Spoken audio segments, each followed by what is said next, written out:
اتنا دل پہ لے لیتی ہیں نا کہ وہ دوسروں کی بات پہ یقین کر لیتی ہیں، یا پھر وہ یہ سوچتی ہیں کہ ہائے اگر ہم کریں گے یا ہم شروع کر دیں گے، ہم سے اگر نہ ہو پایا تو دوسرے کیا کہیں گے۔ تو میں کہتی ہوں خواتین کو کبھی بھی دوسروں کی باتوں پہ نا نہیں یقین کرنا چاہیے، اور نہ ہی دوسروں کی باتوں پہ اتنا دھیان دینا چاہیے۔ مجھے لگتا ہے ہر کوئی، ایک عورت، ایک مرد، ہر انسان سب کچھ کر سکتا ہے، اور اگر وہ ایک دفعہ کرتا ہے اس میں اتنی ایبلٹی ہے کہ وہ دوسری دفعہ بھی اس کو کر سکتا ہے۔ اور اگر کبھی کسی طریقے سے آپ رہ جاتے ہیں کسی کام میں پیچھے، یا ٹرائی کرتے ہیں نہیں ہو پاتا، تو پھر سے کوشش کریں۔ اٹھتے وہی ہیں جو گرتے ہیں، تو وہی محنت کرتے ہیں جنہوں نے آگے بڑھنا ہوتا ہے، جنہوں نے کچھ کرنا ہوتا ہے۔ تو لڑکیوں کو تو میں کہتی ہوں خاص طور پہ ہمیشہ ہر کام ان کو آنا چاہیے، اور ہمیشہ ان کو خود پہ بلیو ہونا چاہیے کہ یس ہم یہ کر سکتے ہیں، یس وی کین ڈو اٹ۔ میں اگر آپ کو اپنی اگزامپل دوں تو مجھے بہت سے لوگ کہتے تھے، میں کافی موٹی ہو گئی تھی جب میری ایک بیٹی تھی نا، تو مجھے بہت سے لوگ کہتے تھے کہ اب تم سے پتلے نہیں ہوا جائے گا، تم نہ ٹرائی کرو نا، تم سے کیسے ہو پائے گا، تم سے نہیں ہوگا، بیٹی کے ساتھ تم اپنا کیسے وزن کم کرو گی۔ تو بلیو می، میں نے اپنا 30 سے 35 kg وزن کم کیا تھا اپنی بیٹی کے بعد، اور سب لوگ حیران ہو گئے تھے۔ جب میں اپنی بیٹی کے ساتھ پاکستان گئی تھی تو سب لوگ مجھے دیکھ کے حیران ہو گئے تھے کہ کیا تم وہی ہو، تم وہی ہو، یہ تم نے کیسے کیا۔ لوگ مجھ سے پوچھتے تھے، اور میں بس یہی کہتی تھی کہ محنت کریں اور امید رکھیں، کوشش کریں، تو کیسے ہو سکتا ہے کہ ہم یہ کام نہ کر سکیں۔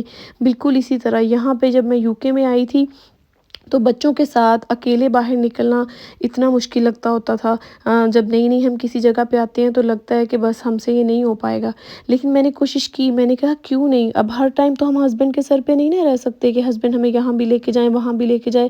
UK میں ہر کوئی اپنا کام خود ہی کرتا ہے، کیونکہ ہسبینڈ نے جاب پہ بھی جانا ہوتا ہے، گھر کے بھی دوسرے کام چھٹی والے دن بہت سارے دیکھنے ہوتے ہیں۔ تو یہ ایک بیوی کی رسپانسبلٹی ہے کہ وہ بچوں کو باہر لے کے جائے، چھوٹے موٹے گھر کے کام کرے۔ دیکھیں جیسے یہ پانی کے بالکل مڈل میں اس پرندے نے اپنا گھونسلہ بنایا ہوا ہے، اور یہ اللہ تعالیٰ ہی ہیں جو اس کو یہاں پہ بھی رزق دے رہے ہیں، اور اس گھونسلے کو رب کی ذات نے اس پانی کے بیچ میں بھی بچا کے رکھا ہوا ہے۔ اسی طرح جب ہم لوگ بہت سے مشکل حالات کے دوران اپنا کوئی کام شروع کرتے ہیں، اس کو کرنے کی ٹھان لیتے ہیں، تو رب تعالیٰ ایسے وسیلے بناتا ہے، ایسی ایسی جگہوں سے ہماری مدد کرتا ہے کہ ہمیں احساس ہی نہیں ہوتا کہ یہ مدد ہماری آئی کہاں سے ہے۔ بالکل، تو میں پیاری لڑکیوں آپ کے یہی کہوں گی آپ سے کہ پلیز نا امید نہ ہو، ہر کام کو کرتے رہو، دھیان دو، کوشش کرو، کبھی بھی خود کو یہ نہ سمجھو کہ میں نہیں کر سکتی۔ لڑکیوں کو کانفیڈنٹ ہونا چاہیے، لڑکیوں میں کانفیڈنس ضرور ہونا چاہیے۔ یہاں پہ میں صرف ایک چھوٹی سی بات کروں گی کہ کانفیڈنس ہونے میں اور دوسروں کو کمتر سمجھنے میں ذرا نا تھوڑا سا فرق رکھنا چاہیے۔ کچھ لوگ میں نے ایسے بھی دیکھے ہیں جو سمجھتے ہیں کہ ہم تو سب کچھ کر سکتے ہیں، لیکن وہ یہ سمجھتے ہیں کہ دوسرے کچھ بھی نہیں ہیں۔ نہیں، یہ کانفیڈنس نہیں ہے۔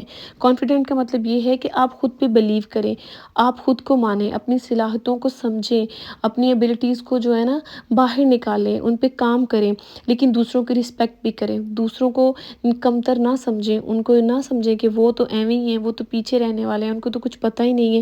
اگر ہم دوسروں کی رسپیکٹ کریں گے تو مجھے لگتا ہے تبھی ہماری جو منزلیں ہیں نا وہ ہمارے زیادہ قریب آئیں گی۔ بے شک رب انہی کو نوازتا ہے جو کہ سب کو ساتھ لے کے چلتے ہیں اور دوسروں کی عزت کرتے ہیں، پیچھے رہ جانے والوں کو برا بلا نہیں کہتے، انہیں کمتر نہیں سمجھتے۔ تو جناب بس یہی کہوں گی، خود کو پہ بھروسہ کریں اور خود کو کبھی بھی کمتر نہ سمجھیں۔ تو بس جی، وہاں پہ ہم پارک میں بچوں نے بڑا انجوائے کیا، میں نے بھی اور میری فرینڈ نے وہاں پہ کافی پی، بچوں نے آئس کریم کھائی، اس کے بعد بھی کافی ٹائم ہو گیا تھا، تقریباً 5 بج گئے تھے۔ اب میں گھر آئی ہوں، جانے سے پہلے میں دال بوائل کر کے رکھ گئی تھی، اور آنے کے بعد فوراً جلدی سے میں نے ڈی فروسٹ کیا، اور جو لیمب تھا اس کو میں نے پریشر لگایا، اور بس جناب یہ دیکھیں مزیدار سی ہانڈی ریڈی ہے کوئکلی۔ یہی ہوتا ہے کہ جب باہر نکلتے ہیں تو کھانا بنا کے جائیں تو بڑا سکون ہوتا ہے، لیکن میں بنا کے نہیں گئی تھی، آدھا کام میں کر گئی تھی، اور مجھے یقین تھا کہ جب تک میں آؤں گی ڈی فروسٹ ہو جائے گا میٹ، اور پھر میں گھر آ کے بنا لوں گی۔ چلیں ٹھیک ہے جی، اس کے ساتھ ہی مجھے دیجیے اجازت، اپنا اور اپنے پیاروں کا رکھیے بہت سا خیال۔ بہت شکریہ میری ویڈیوز کو لائک کرنے کے لیے۔ آئی ہوپ کہ آپ کو میری آج کی ویڈیو بھی بہت اچھی لگے گی۔ اگر اچھی لگے تو لائک ضرور کیجیے گا، اور کمنٹ سیکشن میں ضرور بتائیے گا کہ کس نے اپنے کانفیڈنس کے ساتھ، اپنی صلاحیتوں کے ساتھ کیا اچیو کیا، کسی نے ایسا کیا کر کے دکھایا کہ دوسروں کو بتایا کہ جی ہاں آئی کین ڈو، میرے لیے ہی ایزی ہے۔ مجھے یقین ہے کہ میں اپنی محنت کے ساتھ کچھ نہ کچھ حاصل کر لوں گی، میں یہ کام کر سکتی ہوں۔ کس نے ایسا کیا مجھے ضرور بتائیے گا، مجھے آپ کے کمنٹس کا انتظار رہے گا۔ آئی ہوپ کہ بہت ساری پیاری پیاری بہنیں اپنے قصے ضرور شیئر کریں گی اور مجھے بتائیں گی۔ اور دیکھیے جی مزیدار سی ہانڈی ریڈی ہے، انشاءاللہ پھر ملیں گے، تب تک کے لیے اللہ حافظ، فی امان اللہ۔